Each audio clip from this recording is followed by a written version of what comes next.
자기는 오호라 나는 곤고한 사람이다 이런 고백을 해요. 그러나 예수 그리스도 안에서 이길 수 있게 해주셔서 감사하다. 그 궁극적인 것은 8장 1절 2절에 있는 것처럼 우리는 예수님 때문에 죄와 사망의 법에서 해방을 받은 자이지 우리가 뭘 잘해서 죄와 사망의 법에서 해방된 게 아니에요.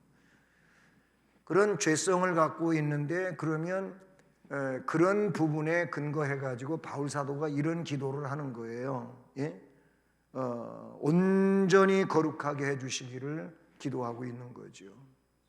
뭐 예수님 공로로 다 의인이 됐는데 뭐 온전히 거룩하게 되기를 위해 기도해? 만약 그런다면 그거는 큰 잘못된 생각 속에 살고 있다. 자, 어쨌든 그 말씀에 그래. 그 다음에 또 한 가지가 뭐냐? 또 너희 온 영과 몸과 혼과 몸이 우리 주 예수 그리스도 강림하실 때, 즉 재림하실 때지요. 그때 흠없게 보존되기를 원한다. 그래서 이 내용 속엔 두 가지가 나오는데 하나는 거룩이 나오고 그 다음에 보존이 나와요. 흠 없게. 이 거룩한 자체가 흠이 없는 거지요. 그렇게 보존되기를 원합니다. 언제? 주님 앞에 설 때, 주님 다시 올 그때. 그때가 이제 우리 개인적으로는 우리가 죽을 때를 말하는 그때까지 우리는 이걸 지켜가야 된다. 그래서 이게 뭐냐? 영적 싸움이에요. 이 싸움에 우리가 승리해야 돼. 주님 이름으로 승리해야 돼요. 성령의 역사 안에서 승리해야 돼요. 근데 우리는 번번이 승리 못하고 패전자가 되는 거죠. 싸움에서 지는 자가 돼요. 영적 이 선한 싸움에서 자꾸 지는 거예요. 그래가지고 예배 안 되지요. 기도 안 되지요. 찬양 안 되지요. 이거 회개해야 돼요. 이거 회개 안 하면 그거 그냥 덮어두고 가면 안 돼요. 이게 회개돼가 이제 내가 영적 자유함에 이를 수가 있는 거예요. 우리 주님께서 우리에게 주신 게 뭐예요? 진리 안에서 너희가 자유하리라 그랬어요. 진리가 너희를 자유케 한다. 우리가 자유인이 돼야지. 이게 해결이 안 되면 우리가 그런 자유를 못 얻어요. 언젠가 또 그 올무에 걸릴 수밖에 없는 상황이 된다. 그러면 이렇게 해주시는 분이 누구냐? 오늘 말씀 첫 번째 그분이 제일 앞에 뭐로 나와요? 평강의 하나님으로 나와요. 평강의 하나님. 평강의 하나님. 평강의 하나님이 친히 너희로 온전히 이렇게 나가잖아요. 이걸 누가 해주는 게 아니고 내가 하는 것도 아니에요. 나는 의지할 뿐이지. 나는 믿을 뿐이지. 내가 하는 게 아니에요. 내가 하는 걸로 생각하고 있으면 그것도 잘못된 생각이에요. 그래서 하나님께 기도하는 것이고 우리가 주님을 의지하는 것이고 성령의 역사를 항상 고대하는 거예요. 신앙생활을 내가 하는 것 같지만 하나님이 하게 하시는 거예요. 하나님께 모든 것을 맡기고 의지하고 그냥 하나님이 인도하심을 따라가는 게 신앙생활이죠. 내가 한다고 하면 내 생각대로 이럴 때는 이렇게 하고 저럴 땐 저렇게 하고 그냥 내 판단대로 내 의식대로 아니면 내 이성대로 자꾸 하는 거예요. 여러분의 이성이 하나님입니까? 아니잖아요. 우리 이성이 하나님이 아니에요. 그래서 이성주의가 되는 게 아니고 영성주의가 돼야 된다 그 말이에요. 지난 시간에 그래서 제가 이어령 교수님 한때 문화부 장관이었던 분 얘기를 했잖아요. 그분이 지성을 갖고 있을 때 너무나도 하나님 앞에 교만한 사람이었어요. 자기의 지식 이게 전부였어요. 그래서 그런 지식주의자들 젊은이들에게 이어령 교수는 우상이었어요. 우상. 근데 그분이 참 하나님의 은혜지요. 그것도요. 주님을 만났어요. 하나님을 만났어요. 성경을 만났어요. 그래서 그 사람이 완전히 뒤집어진 거예요. 그래서 자기가 지성에서 영성으로 자기는 바뀌었다고 그런 얘기를 한 거예요. 여러분, 지성이 있어야 하겠지만 이 지성이 영성을 지배하고 있으면 그 사람은 자기주의예요. 자기주의예요. 자기주의는 올바른 신앙이 아니에요. 하나님 중심이 돼야 돼요. 그게 영성이란 말이에요. 평강의 하나님이 되게 해주시기 때문에 바울 같은 분도 그분한테 늘 기도를 했어요. 오늘 말씀도 그거예요. 평강의 하나님이 이렇게 말해요. 여러분, 바울 사도는요, 그의 서신에서 하나님의 은혜와 평강을 상용구처럼 사용해요. 예, 바로 요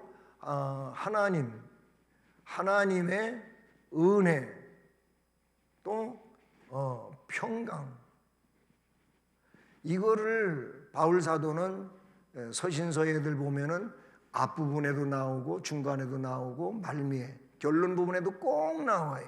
그래서 제가 표현한 것처럼 이게 상용구와 같이 쓰여졌다. 예, 그렇게 말할 수가 있어요. 그러면 우리 데살로니가서를 볼 경우에도 말입니다.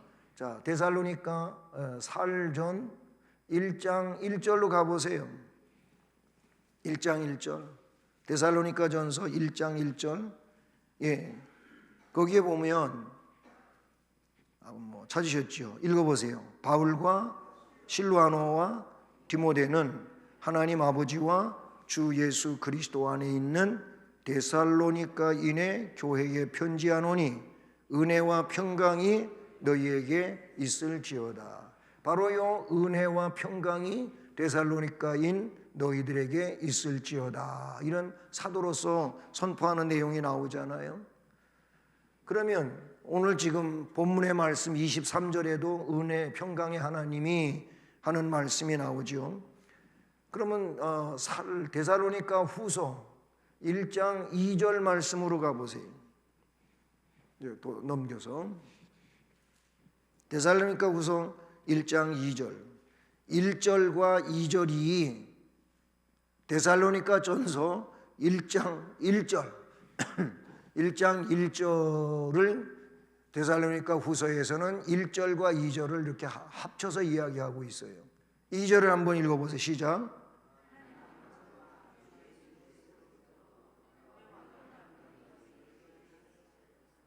네.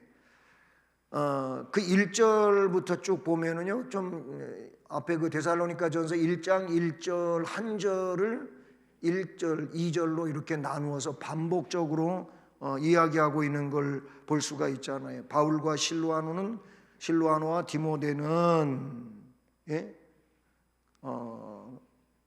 그 전반부의 내용이 뭐예요? 같은 내용이 1절에 나와요. 데살로니가 전서에서 보면.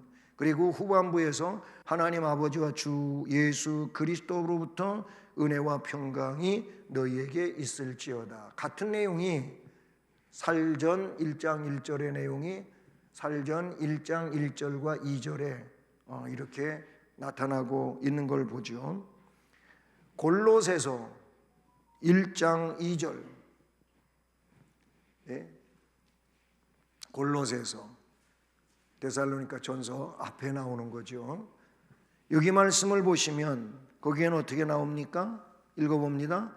골로새에 있는 성도들 곧 그리스도 안에서 신실한 형제들에게 편지하노니 우리 하나님 아버지로부터 은혜와 평강이 너희에게 있을지어다.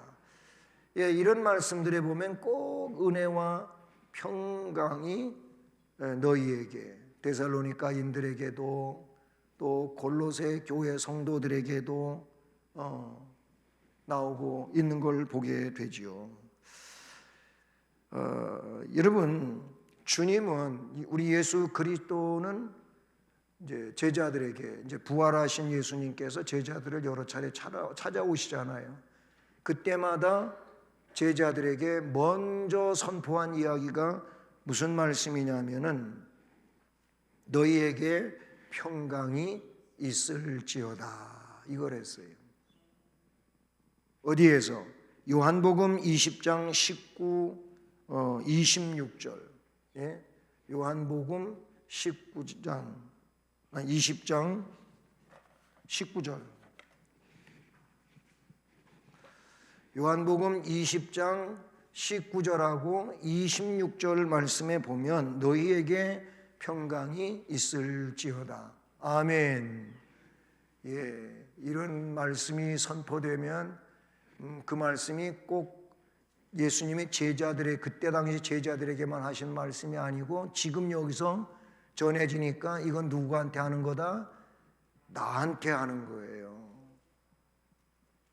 지금 이 순간에 여기서 이 말씀이 선포되어질 때는 이게 나한테 하는 거다 그 말이에요. 믿어집니까? 그러면 제가 예수님이 요한복음 20장 19절 26절에 예수님의 제자들에게 너희에게 평강이 있을지어다 이렇게 했다면 자꾸 그때로 생각 그 사람들한테 얘기한 걸로 여러분이 듣지 마시고 나한테 한 걸로 받으시면서 아멘 하시라. 지금 나한테 주님이 너에게 평강이 있을지어다 이렇게 말씀하셨다 그 말이에요. 오늘 우리가 이 세상 살면서 평강은 다른 말로 평안이라고도 볼 수가 있어요. 평안이 없어요. 평안의 반대말은 뭘까요? 불안이죠. 불안. 예, 불안, 초조 뭐 이런 것들이에요. 너무 초조해요. 사람들이 초조하게 살아요. 불안하게 살고 있어요. 그런 요소들은 여러 가지요. 예, 위험의 요소가 너무나도 많기 때문에 우리는 불안한 거예요. 세상 자체가 그렇잖아요. 예, 언제 뭔 일이 나한테 터질지 모르는 이런 불안 요소가 세상 속에는 너무나도 많잖아요.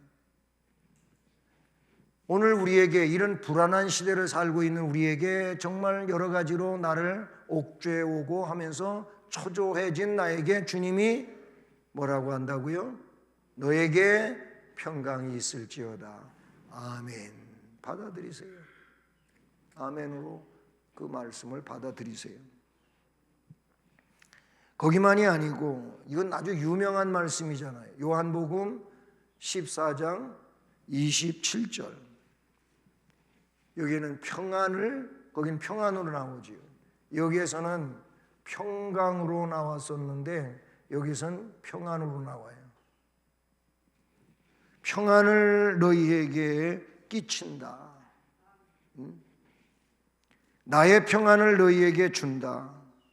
내가 너희에게 주는 것은 세상이 주는 것 같지 않다. 세상 평안은요, 지금은 평안하다가도 또 다른 일이 터지면 평안이 안 돼요. 사실 그렇잖아요. 오늘은 좋았는데 밤사이 문제가 생겨요. 그래가지고 그 다음날은 어제 있던 평안이 싹 사라져 버렸어요. 그래가지고 오늘은 분노하고 낙심하고 좌절하고 뭐 이러는 거예요. 그게 세상인데 그런 세상이 주는 것 같지 않다는 거. 내가 주는 평안은 그러니까 이런 일이 있어도 저런 일이 있어도 변동되지 않는 하나님 나라의 평안이니라. 아멘. 그 평안은 성령과 함께 우리 안에서 역사되어지고 은혜되어지는 이런 내용이라고 볼 수가 있어요. 그러니 이런 세상이 주는 것 같지 않은 평안을 내가 너희들한테 주니 너희는 마음에 근심하지도 말고 두려워하지도 말라. 아멘. 우리가 평안하지 못하니까 근심이 생기고 두려움이 생기고 이런 일들이 나를 기쁨에서 자꾸 도태되게 하는 이런 일들이 생긴단 말이죠. 네, 바로 이 평강의 하나님, 이 평강의 하나님이 너희들에게 이런 일이 이루어지게 하시기를 원하노라.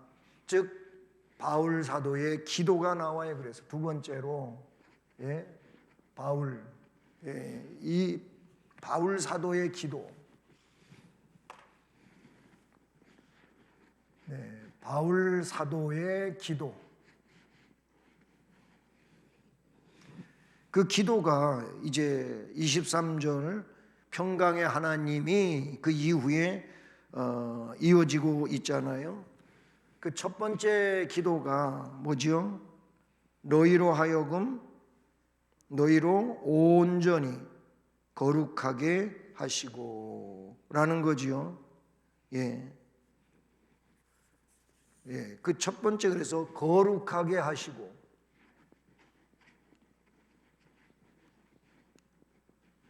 이 거룩,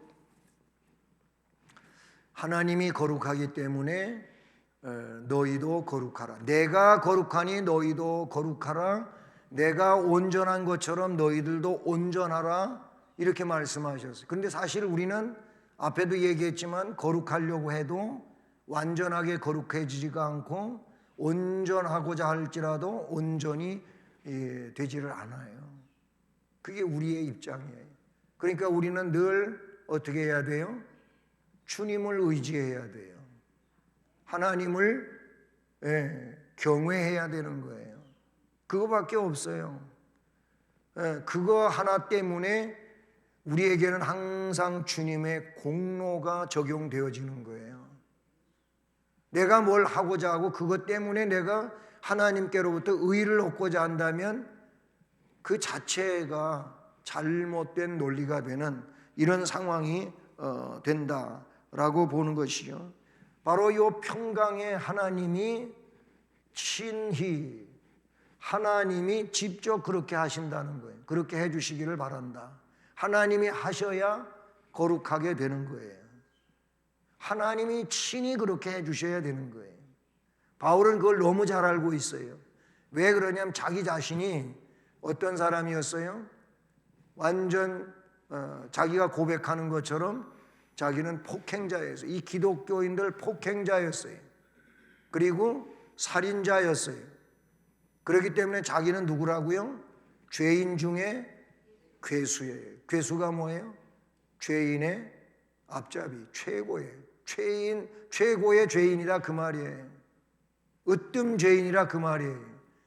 자기가 그런 사람이었어요. 그런데 하나님이, 물론 예수 그리스도 성자 하나님이죠. 성자 하나님이 이 사울을 다메섹 가까이에서 만났잖아요.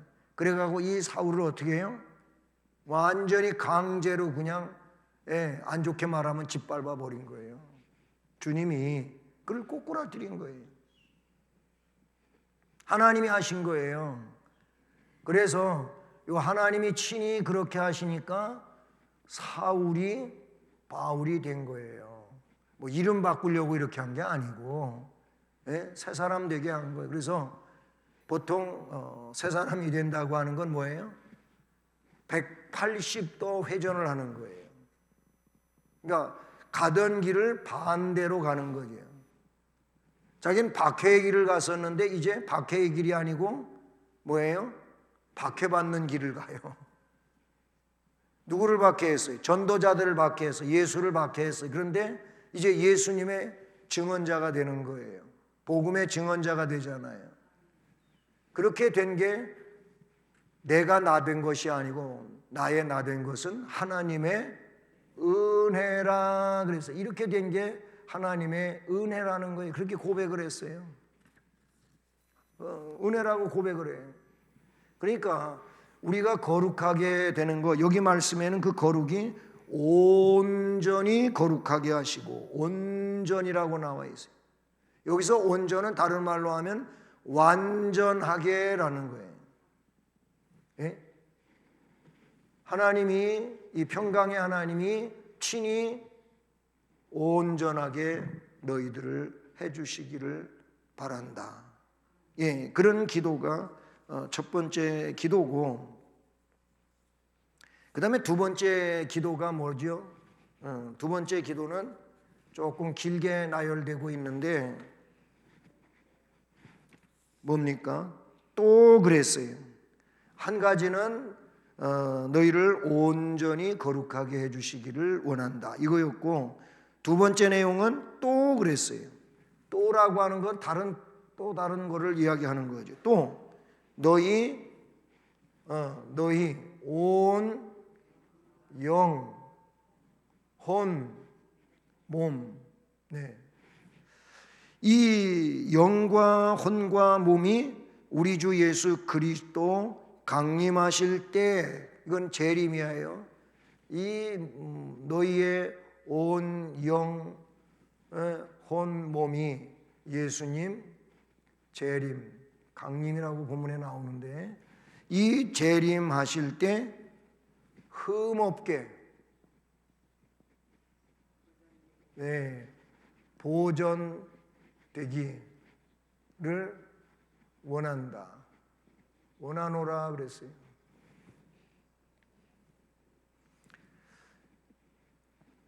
이 내용이 여기서 온 영혼 몸, 영과 혼과 몸 그래가지고 우리 인간의 조직을 3분설로 그렇게 이야기하는 사람들이 없지 않아 있어요. 그런데 우리 개혁교회는 3분설이 아니고 2분설로 이야기합니다. 2분설을 믿습니다. 영혼으로 하나로 본다 그 말이에요. 그리고 몸, 육체로 본다. 이게 2분설이에요. 3분설은 영 따로, 혼 따로, 몸 따로, 이렇게 분류를 하는 내용이죠. 여러분, 영은 이 영은 원어에 푸뉴마라는 단어를 썼어요.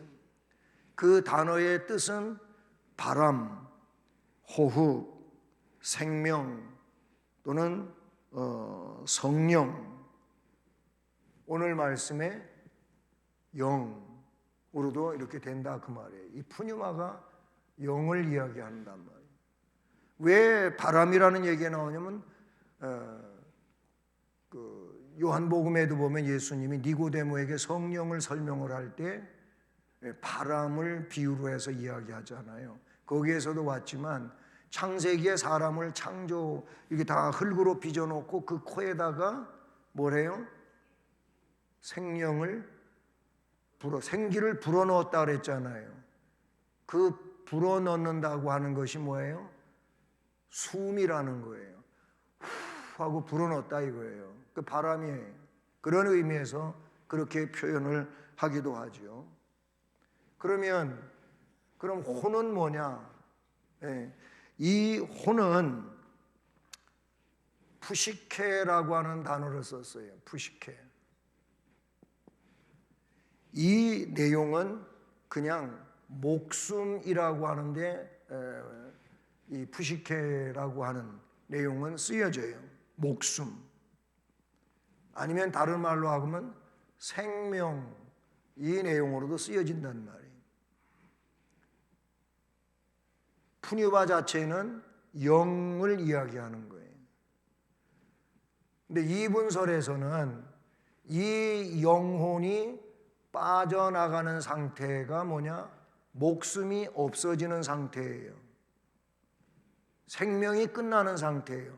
그래서 하나로 보게 되는 거죠. 3분설에서는 이 혼을 영과 달리 뭘로 보냐면은 의식으로 이야기를 하는 거예요. 내가 의식하고 있는 모든 이게 혼이라는 거예요. 자, 뭐 이런 얘기는 오늘 다룰 얘기가 아니고요. 그 다음에 하나가 또 뭡니까? 몸은 뭘 이야기하는 겁니까? 원어에는 소마로 쓰여졌어요. 이 소마는 뭡니까? 우리의 육체를 두고 한 얘기예요. 예? 즉 몸이 되는 거죠. 몸. 성경에 보면 우리는 흙으로 빚어졌어요. 이 육체는, 이 몸은 결국 흙이죠. 예? 흙입니다. 그래서 나중에 죽게 되면 어떻게 돼요? 죽을 때에는 영혼이 빠져나가고 흙인 몸만 남아가지고 이 몸은 장사를 지내잖아요. 흙 속에 묻는 거잖아요. 흙으로 돌려보내는 거잖아요. 예, 그리고 영혼은 어떻게 하나님께로 가는 이런 상황을 이야기하죠. 바로 이것이 곧 뭘 이야기하는 겁니까? 온 영과 혼과 몸이 예수 그리스도 재림 때, 여기에는 어떤 것이 있냐면은 죽음이라고 하는 것이 전제되고 있는 거예요. 죽음. 예. 내가 죽음 이후 혹은 주님 오시는 날 나는 그때 죽음이라고 하는 걸 물론 거치진 않겠지만 이 상태에서 하나님 나라가는 변형체로 바뀌어지는 이 상황을 이야기하는 거예요. 중요한 건 뭐냐면 거룩해야 된다는 것하고 이 영혼도 그리고 우리의 몸도 우리 영혼을 담고 있는 몸도 주님 앞에 서는 그날까지 어떻게 하라고요? 흠이 없어야 된다는 거예요. 흠이 없기를 위해서는 예수 공로밖에 없다 그랬잖아요. 그 예수님 잘 믿어야 돼요. 예수님 잘 믿어야 돼요. 예수님을 잘 믿지를 않는다고 하는 것은 결국 예수 공로를 힘입을 수 없는 거죠. 왜 그토록 교회는 예수님을 잘 믿어야 된다고, 예수님이 우리 그리스도고 구세주라고 하고 그 주님을 따라가야 되고 십자가를 지고 따라가야 되고 순종을 해야 되고 우리에겐 주님밖에 없다고 그렇게 시간 강조하고 전하고 하냔 말이에요. 그럼에도 불구하고 사람들이 예수님을 잘 안 따라가요. 십자가를 안 지려고 해요. 십자가 지는 게 싫대요. 이게 문제가 되는 거예요, 이게. 주님을 따라가려면 끝까지 따라가야 되는데 끝까지 우리는 우리에게 맡겨진 십자가를 지고 사명의 십자가를 지고 가야 돼요. 그냥 편하게 예수 믿고 싶다 그러는 사람이 너무 많아요. 큰 교회 수만 명, 수천 명 되는 수백 명 되는 교회 가가지고 아무 일도 안 하면서 나는 그 교회 교인이라는 거예요. 물론 그 교회 다니니까 그 교회 교인이라는 게 맞지요. 맞는데 어느 교회를 다니느냐가 중요한 게 아니고 어느 교회를 다닐지라도 내가 주님을 위해서 어떻게 살고 있느냐가 중요한 거예요. 이것이 아주 작은 교회든 서너 명 모이는 교회든 아니면 그렇게 많이 모이는 교회든 그 교회 속에서 내가 주님을 위해서 뭘 하느냐가 중요한 거예요. 그게 뭐예요? 그게 내가 거룩해지는 것이고 내가 흠없이 보존되는 거예요. 주님은 나의 전부라고 하잖아요.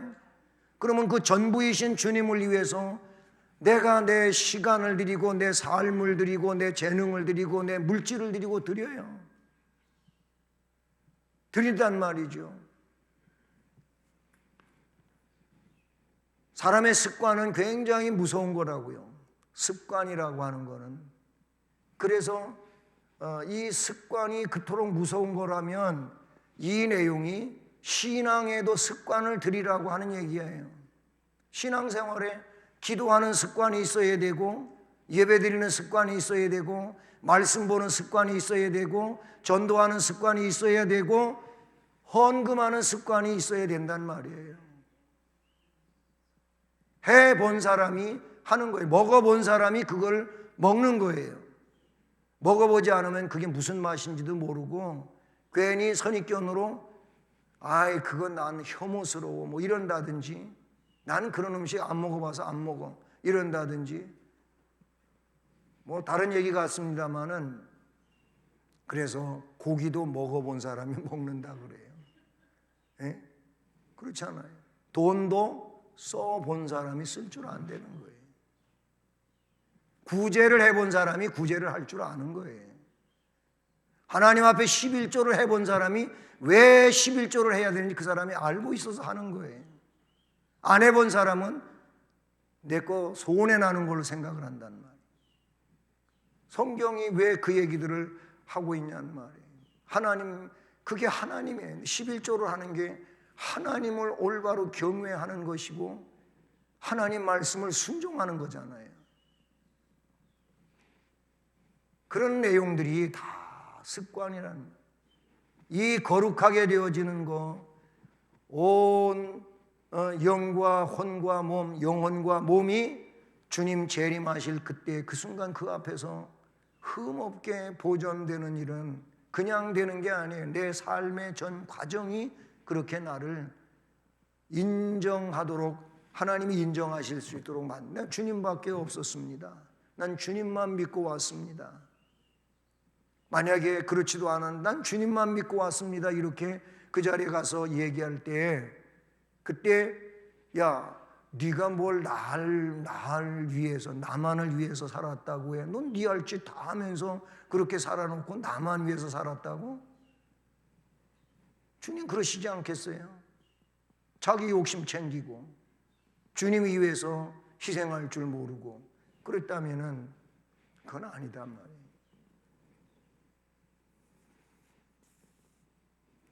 그래서 바울 사도는 이 습관이 익숙해지기 위하여 뭐라고 이야기하고 있냐면은 성령을 쫓아 행하라, 이런 말씀을 하고 계시는 거예요. 갈라디아서 5장 16절 말씀이에요. 여기 말씀을 보면 내가 이르노니 너희는 성령을 쫓아 행하라, 그리하면 육체의 욕심을 이루지 아니하리라. 자, 육체의 욕심을 이루는 게 이게 참 문제거든요. 육체가 원하는 욕심을 이루는 게 영적으로 굉장히 뒤처지는 이런 내용이 되는데, 우리 그래서 육체와 싸워야 되는 거예요. 영이 육체와 싸워야 되는데 그게 내 안에서의 싸움이잖아요. 육체의 욕심을 이루지 않는 비결은 딱 한 가지가 있어요. 갈라디아서 5장 16절 그 말씀 그대로예요. 성령을 쫓아 행하는 거예요. 성령의 역사가 내 안에 중심이 되는 거예요. 현대교회의 많은 사람들이 그렇게 안 하는 거죠. 내 육체를 위하여 성령도 필요한 거고 예수님도 필요한 거고 하나님도 필요한 거예요. 그러니까 이게 완전히 주객이 전도된 거예요. 그렇게 하면 안 돼요. 하나님의 사람은 하나님의 영인 성령이 나를 컨트롤을 해야 돼요. 내가 성령의 컨트롤을 받아야 된다, 그 말이에요. 아주 중요한 얘기예요, 이게. 매일의 삶 가운데서 내가 신앙으로 살고 신앙으로 다져지고 신앙으로 우뚝 세워져 가는 게 뭐냐면 성령을 쫓아서 행하는 거예요. 성령의 말씀을 따르고 성령께 순종하고 성령이 시키는 일을 하고, 그러면 인간적으로 볼 땐 그렇게 하다 보면 나는 큰일 날 것 같지만 절대 그렇지 않습니다. 사탄은 너 그렇게 하다가는 너는 큰일 나. 그런데 그렇지 않아요. 하나님이 책임지셔요. 나보다 하나님은 크신 분이에요. 온전하신 분이에요. 하나님은 하면 하시는 분이에요. 그 하나님이 책임을, 신앙의 기독교 역사 가운데 그래서 그런 사람들이 결국은 어떻게 돼요? 승리한 거예요. 다 그런 분들이 승리한 거예요. 육을 쫓아서 이럴까 저럴까 그런 사람은 다 실패자가 됐어요.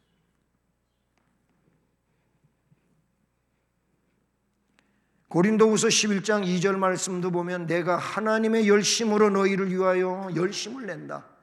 내가 너희를 정결한 처녀로 한 남편인 그리스도에게 드리려고 중매한다. 정결한 그리스도의 신부로 그리스도의 신부가 되게 하기 위하여 바울 사도가 중매한다 그랬어요. 주님의 온전한 신부는 누굽니까? 정결한 신부가 돼요. 그러면 이 평강의 하나님이 말씀에 너희를 거룩하게, 온전히 거룩하게 하시고 또 온 영과 혼과 몸과 이것을 그리스도께서 재림하실 그때에 흠없게 보존해 주시기를 원하노라 그랬잖아요. 그 하나님을 오늘 24절 말씀에 어떤 하나님으로 이야기합니까? 예? 너희를 부르신 이는, 거기에 미쁘심이 그런 말이 나와요. 예, 미쁘신 하나님. 너희를 부르신 이는 미쁘시니 그가 또한 이루시리라. 이 말씀을 바울 사도가 붙이고 있어요. 바울 사도는 이걸 너무 잘 알아요. 자기가 경험한 일이에요. 네? 자기 인생 속에서 그 하나님이 자기에게 행하신 일을 경험한 사람이에요. 너무나도 강력하게 경험한 사람이에요. 그래서 그 하나님은 절대로 손해 날 일을 하시는 분도 아니고, 하나님이 기획하신 것은 반드시 이루시는 하나님. 그래서 이 미쁘시다고 하는 것은 어떤 의미를 가지고 있느냐 하면은, 예? 신실하시다. 신실. 그러면 이 내용은 뭡니까? 약속을 하셨는데, 하나님이 약속을 하셨어요. 이 약속을 어떻게 한다는 겁니까? 반드시 지킴. 하나님은 약속을 하셨어요. 이 약속을 하나님이 안 이루신 게 하나도 없어요. 다 이루셨어요.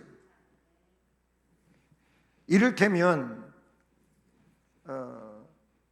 야곱을 한번 보십시다. 구약 창세기의 야곱을 보자고요.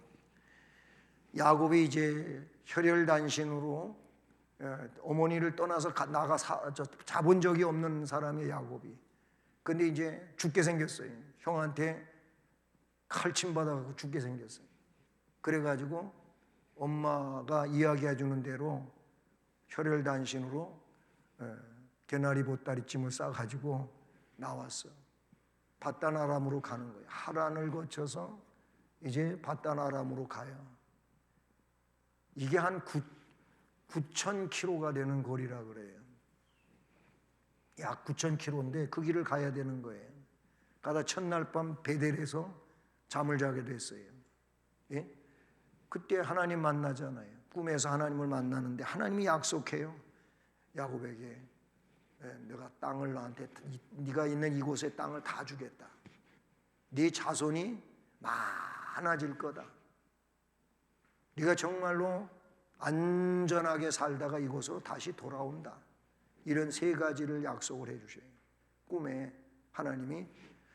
그래서 또 꿈에서 깨어나가지고 이른 아침에 야곱이 돌베개를 베고 잤는데 그거를 탁 세워놓고, 그리고 하나님 앞에 예배를 드리면서 하나님 저한테 이런 약속을 해주셨는데 확인을 해요.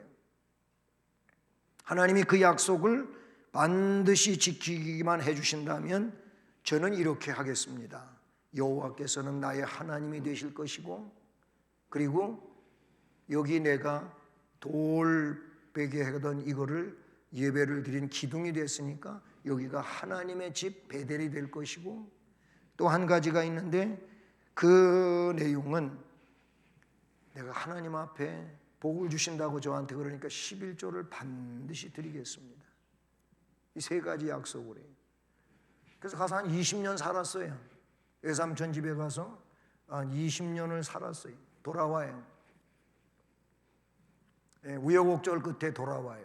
하나님이 복을 주셨죠. 외삼촌 아버니 막 품삯도 안 주고 자꾸 이래 핑계 저래 핑계 대면서 야곱권 아무것도 없어. 하나님이 야곱에게 지혜를 줘갖고 삼촌하고 약속해가지고 전박이 아롱지고 아롱다롱 한 거는 전부 내 거라고. 근데 이렇게 다 나눠봤어. 그랬더니 전박이거나 아롱다롱 한 거는 얼마 되지도 않아. 외삼촌이 라반이 보니까 이 어리석은 녀석이라고 생각을 했어요. 그래가지고 3일 길을 떨어져서 야곱의 그 얼룩덜룩한 양과 외삼촌 양이 있어요. 그 야곱은 저쪽에 가지도 못해. 여기 외삼촌 양을 지켜. 그럼 그 양은 누가? 야곱의 식구들이 지키는 거예요. 그러니까 여기 있는 양이 저쪽으로 갈 수도 없어. 나눠놓고 그렇게 사는데 이상하게도 거기에 뭐 버드나무, 이 플라타나스 같은 나무 알록달록한 거 있잖아요. 그거를 갖다가 샘물가에다가 놓고 그걸 보고 양이 새끼를 낳으면, 염소가 새끼를 낳으면 전부 다 점박이가 나와. 여기에 이 아무 점박이가 없는 데서 그런 게 생겨나는 거예요. 그래, 그렇다면 이건 다시 저쪽으로 보내는 거예요. 또 보내고 또 보내고. 새끼 나는 게 전부 그런 것만 태어나니까 이상하잖아요. 라반의 거는 줄어들고 야곱의 거는 많아졌대요. 20년 만에 그래서 거부가 돼가지고 돌아와요. 예? 아이들도 많고, 그 형 에서와의 문제도 야복강변에서 기도한 것 때문에 해결이 됐고, 하나님이 약속을 다 지켜서 평안히 돌아오게 해주신다면 그랬는데 평안히 돌아왔어. 사실 문제는 다 해결되고. 그러면 야곱은 어떻게, 약속대로 이곳이, 이 베델이 하나님이 집이 되게 했다고 그러면 거기 가서 살아야지. 그렇죠? 그런데 야곱이 그 약속을 안 지켜. 하나님은 다 지켰어. 안 지킨 게 하나도 없어요. 근데 야곱은 약속을 안 지키고 어디 숫곳이라고 하는 곳에서 살다가 다시 이사를 갔는데 어디로 가요? 세겜으로 가요. 세겜으로 가. 여기에서 땅 사고, 집 짓고, 그리고 거기에서 완전히 터를 잡아버렸어요. 얼마 전에 설교했잖아요. 하나밖에 없는 딸이 성폭행을 당해요. 그것 때문에 이 세겜 사람들, 남자들이 할례받게 하고 몰래 3일 만에 들어가서 아파하고 있는데 칼로다가 다 베어서 할례받은 남자들 죽여버렸어요. 얼마나 큰일이 벌어졌습니까? 그 야곱이 너무 두려워하고 무서워하는 거예요. 왜? 그 세겜 족속 주변에 세겜과 동맹을 맺은 나라들이 이 야곱 가만히 뒀다가는 아무래도 안 되겠다 해서 다 이제 쫓아가서 해야 할 거라고 생각을 하는 거예요. 그때 하나님께서 야곱에게 나타나셔가지고 너 왜 나한테 약속 안 지키냐? 빨리 베델로 올라가. 베델로 올라가라고 하셔. 그게 35장의 창세기. 그래서 야곱이 정리를 다 해요. 하나님이 원하시지 않는 것도 의복도 정리를 하고 뭐 이런 장신구도 정리를 하고 신상들도 다 없애버리고, 그리고 그때서 이제 베델로 올라갔어요. 올라갔더니 두려워하던 사람들이 오히려 지네들이 두려워하고 야곱을 건드려 갔다간 자기들 큰일 나겠다 싶어갖고 쫓아오질 못해요. 야곱은 평안해졌어요. 이런 얘기 나와요. 미쁘신 하나님. 하나님은 미쁘십니다. 야곱에게만 그런 것이 아니고 하나님이 나한테도 약속하셨어요. 여러분한테 약속하셨어요. 뭐라고 약속하셨어요? 내가 너를 지명하여 불렀나니 너는 내 것이라. 너는 내 것이라. 우리를 구원의 백성으로 지명하여 불렀어요. 고백해 보세요. 나는 하나님이 구원의 백성으로 선택하셨다. 믿으세요. 아멘. 하나님이 나를 그렇게 선택해요. 그러면 구원의 백성으로 끝까지 끌고 가신다. 이걸 뭐라 그랬어요? 성도의 견인 혹은 궁극적 구원이라는 거예요. 그럼 구원의 백성으로 그 나를 그렇게 사랑해 주신 하나님을 위해서 우리는 어떻게 하라고요? 미쁜 삶을 살아야 돼요. 미쁘신 하나님 백성으로 우리도 미쁜 삶을 살아야 되는데 신실하게 살아야 돼요. 하나님이 약속을 반드시 지키는 것처럼 우리도 하나님께 약속을 지키며 살아야 돼요. 세례 받을 때 약속을 지키세요.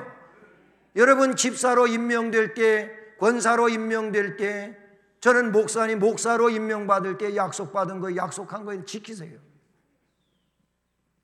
서리 집사로 1년 지기든 어쨌든 여러분 청지기 서약서를 쓰잖아요. 청지기 서약서를 지키세요. 할 수 있는 내용들이에요. 내 이기심 때문에 안 지키는 거지.